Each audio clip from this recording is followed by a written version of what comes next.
Recently, I have been asked to do a presentation for grade 4 and 5 students before they go to middle school so that they can learn how to deal with relationships.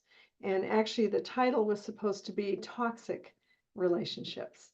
And I very quickly agreed to do the workshop with an angle that isn't identifying friendships as toxic, but how do we develop healthy friendships and what does that actually mean?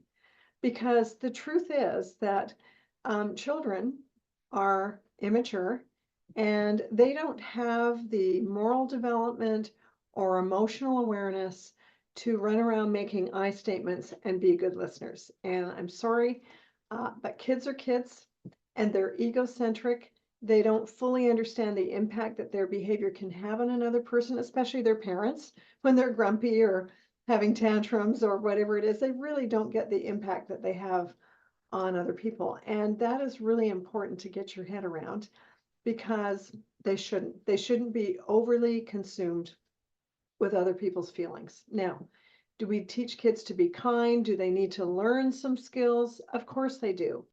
But where do you think those skills are learned?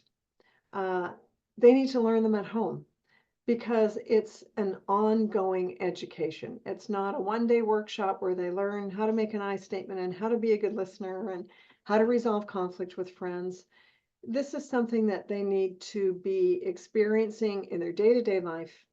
And one of the reasons that Life Seminars parenting courses began in the first place was because my colleague, Dr. Miller, working as a child psychologist at Mental Health, she was working with children and realized, no, the parents need to learn communication and boundaries and effective discipline strategies.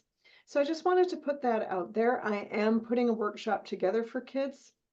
It's not going to be open to the public. I will be producing a booklet. I will make that available to people. But I just want you to remember that your children will experience discomfort. um, they will feel hurt and frustration from their same age peers because they're the same age. It's not an adult that's treating them the way an adult would. They're needing to learn how to rub elbows with kids their own age. And one of the things that we can do is teach our kids skills that they can actually use in the schoolyard. So if you're interested, look for another clip on this and have a look.